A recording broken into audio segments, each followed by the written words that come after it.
এইভাবে একবার খেয়ে দেখবেন আলু দিয়ে এই টিফিনটা, খুব ভালো লাগবে খেতে। জানেন তো আজকে আমাদের এখানে ভোর থেকেই পুরো ওয়েদারটা চেঞ্জ হয়ে গেল। দুদিন আগে এত রোদ্দুর বা গরম ছিল যে ব্ল্যাঙ্কেট চাদর সবকিছু কিন্তু তুলে দিতে হয়েছে, কিন্তু আজকের ওয়েদার এতটাই চেঞ্জ যে সবকিছু আবার কিন্তু ট্যাঙ্ক থেকে বা বাস্কেট থেকে বের করতে হচ্ছে। মানে সকাল থেকে বৃষ্টি, তারপরে মেঘলা ওয়েদার, কনকনে ঠান্ডা। তো এই ওয়েদারে কিছু করতেই ভালো লাগছে না, মনে হচ্ছে যেন শুধু কম্বলের মধ্যেই ঢুকে থাকি। তবুও তার মধ্যে তো আপনাদের জন্য রান্না নিয়ে আসতে হবে। তাই আজকে আমি একদম সহজ পদ্ধতিতে খুব কম সময়ের মধ্যে একটা দারুণ স্ন্যাক্স রেসিপি শেয়ার করব, সম্পূর্ণ কিন্তু প্রায় তেল ছাড়াই বলতে গেলে এই রেসিপিটা, তবে খেতে হবে দারুণ সুস্বাদু। আপনারা শুরু থেকে শেষ অবধি ভিডিওটা দেখবেন, আশা করি ভালো লাগবে। তাহলে চলুন আজকে রেসিপিটা শুরু করি। তো আজকে যে টিফিনটা বানাবো তার জন্য কিন্তু বেশ বড় বড় সাইজের দুটো আলু আগে থেকে সিদ্ধ করে নিয়ে চলে এসেছি। আমি কিন্তু এখানে একটু বড় সাইজেরই আলু নিয়েছি, কারণ এই টিফিনটা খেতে ভীষণ ভালো লাগে, তাই একটু বেশি করে বানাবো। আমি তো আলুগুলোকে খোসা সমেত সিদ্ধ করে নিয়েছিলাম, এখন খোসাটা ছাড়িয়ে নেব। দেখুন খুব ভালোভাবে কিন্তু খোসাটা ছাড়িয়ে যাচ্ছে। আর এই ছাড়ানো আলুগুলোকে হাত দিয়ে একটু ম্যাশ করে নেব, তার জন্য এখানে একটা গামলার মধ্যে রাখলাম। ছাঁকুনি নিয়েছি, ছাঁকুনি দিয়ে ভালো করে ম্যাশ করে নেব, যাতে কোনো গুটি বা দানা না থাকে। এই দেখুন যেটুকু ম্যাশ করেছি সেটা কত সুন্দরভাবে ম্যাশ হয়েছে। দেখুন আমার কাছে যেহেতু ডাল ঘাঁটুনিটা নেই, সেই জন্য কিন্তু আমি এই ছাঁকুনির সাহায্যে ম্যাশ করে নিচ্ছি। দারুণ ভাবে কিন্তু ম্যাশ হয়ে গেছে। আর আমি খোসা সমেত যেহেতু সিদ্ধ করেছিলাম, সেই জন্য সেই জল জলে ভাবটা কিন্তু আলুর মধ্যে নেই। দেখুন শুধু ম্যাশ করে নেওয়া আলু দিয়েই তো আর টিফিনটা বানানো যাবে না, এর মধ্যে কিছু উপকরণ মেশাতে হবে। তার জন্য একটা গভীর পাত্রে নিয়ে নেব। প্রথমে দিয়ে দিচ্ছি 1 চামচ চালের গুঁড়ো, আর এটা কিন্তু আতপ চালের গুঁড়োই দিচ্ছি। আপনাদের হাতের কাছে যে চালের গুঁড়োই থাকবে সেটা ব্যবহার করতে পারেন। একই সাথে দিয়ে দেবো 1 চামচ কর্নফ্লাওয়ার, স্বাদ মতো নুন, 1 চিমটি মতো গোলমরিচ, আর 1 চিমটি চিনি দিয়ে ভালো করে মিশিয়ে নেব। মানে একটা ডোর মতো তৈরি হয় যেন, এমনই করব।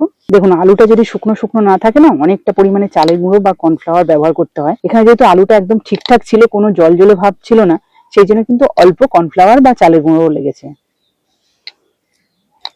সুন্দর একটা ডোতে পরিণত হয়ে গেল। এবার উপর থেকে দিয়ে দেবো সামান্য একটু তেল।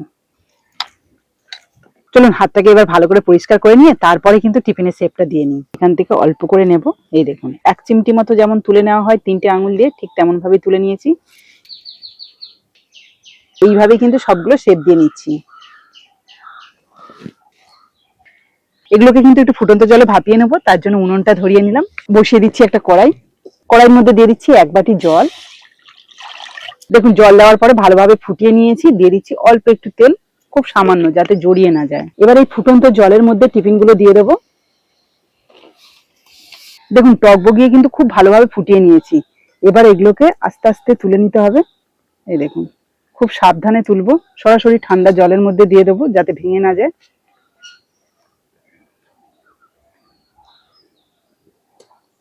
একইভাবে কিন্তু ঠান্ডা জল থেকে এগুলোকে তুলে নেব। এই কাজটা কিন্তু একটু সাবধানের সাথে করতে হবে, কারণ এগুলো খুব নরমই হয়। এই দেখুন প্রত্যেকটাই কিন্তু গোটা গোটা আছে। এবার টিফিনটাকে সম্পূর্ণভাবে রেডি করব, তার জন্য কড়াইয়ের মধ্যে দিয়ে দিচ্ছি অল্প একটু তেল। তেলের মধ্যে দিয়ে দিচ্ছি 2 কোয়া রসুন কুচি। এগুলো কিন্তু খুব বেশি ভাজতে হবে না, অল্প ভাজা হলেই হবে। তো সেকেন্ডের মধ্যেই কিন্তু একটা কালার চলে এসেছে এবং সুন্দর একটা গন্ধ বেরোচ্ছে। এবার দিয়ে দিচ্ছি ছোট্ট একটা পেঁয়াজ কুচি, 1/2 চামচ চিলি ফ্লেক্স, 1 চামচ গ্রিন চিলি সস, 1/2 চামচ মতো সয়া সস, সামান্য একটু কাশ্মীরি লঙ্কার গুঁড়ো, 1 চামচ মতো সাদা তিল, দিয়ে দেবো অল্প একটু টমেটো কেচাপ, অল্প একটু জল, স্বাদ মতো নুন, দিয়ে দিচ্ছি 1/2 চামচ চিনি, দিচ্ছি 1 চিমটি মতো ম্যাগি মশলা, অল্প একটু বাটার, আর বেশ কিছুটা ধনেপাতা কুচি। ভালো করে সবকিছু মিশিয়ে নিয়েছি। মানে গ্রেভিটা পুরোপুরি রেডি হয়ে গেছে। আর এই গ্রেভিটা কিন্তু দারুণ লাগে খেতে। দেখুন গ্রেভিটা তো রেডি করে নিলাম, আর এদিকে কিন্তু টিফিনগুলোকে আগে থেকে জল ঝরিয়ে একটা পাত্রে রেখে দিয়েছি। এর মধ্যেই কিন্তু এই গ্রেভিটা ঢেলে দেবো। এবার কাঁটা চামচের সাহায্যে আস্তে আস্তে ভালো করে মিশিয়ে নেব। আপনারা এইভাবে একবার খেয়ে দেখবেন আলু দিয়ে এই টিফিনটা, খুব ভালো লাগবে খেতে। দেখতে পেলেন বানানো কিন্তু খুবই সহজ, আর গ্রেভিটা দেওয়ার পরে কিন্তু দারুণ লাগছে দেখতে, তাই না? গার্নিশের জন্য ওপর থেকে আরেকটু ধনেপাতা কুচি ছড়িয়ে দিচ্ছি। এর মধ্যে আপনারা কিন্তু পেঁয়াজ কালি বা পেঁয়াজ পাতাও দিতে পারেন, সেটাও ভালো লাগবে। এটা কিন্তু সম্পূর্ণ বলতে পারেন চাইনিজ একটা ডিশ।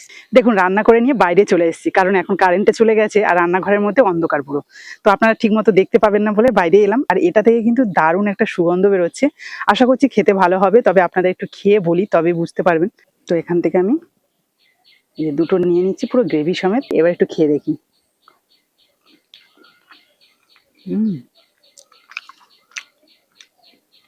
দারুণ লাগছে। এখানে যে রসুন, পেঁয়াজ এবং সাদা তিল, ধনেপাতা যা কিছু দিয়েছি উপকরণগুলো, তার জন্য তো দারুণ ফ্লেভার গ্রেভিটা। আর এই যে আলু দিয়ে বা চালের গুঁড়ো কর্নফ্লাওয়ার দিয়ে যে টিফিনটা বানিয়েছি সেটা কিন্তু একদম নরম তুলতুলে। এই গ্রেভি বা সসটা মাখিয়ে খেতে কিন্তু দারুণ লাগছে। এটা যেমন আপনারা নিজেরা খেতে পারবেন, তেমন কিন্তু বাচ্চাদের টিফিন হিসাবেও দিতে পারবেন। তো বন্ধুরা, আজকের এই যে একদম সহজ সাধারণ টিফিনটা আপনাদের সাথে শেয়ার করলাম, আশা করছি আপনাদের ভালো লেগেছে। আর ভালো যদি লাগে তাহলে প্লিজ একটা লাইক করে বন্ধুদের সাথে শেয়ার করবেন। তো আজকের মতো বিদায় নিলাম, পরের দিন আসবো আবার একটা নতুন ভিডিও নিয়ে। ততক্ষণে ভালো থাকবেন, সুস্থ থাকবেন।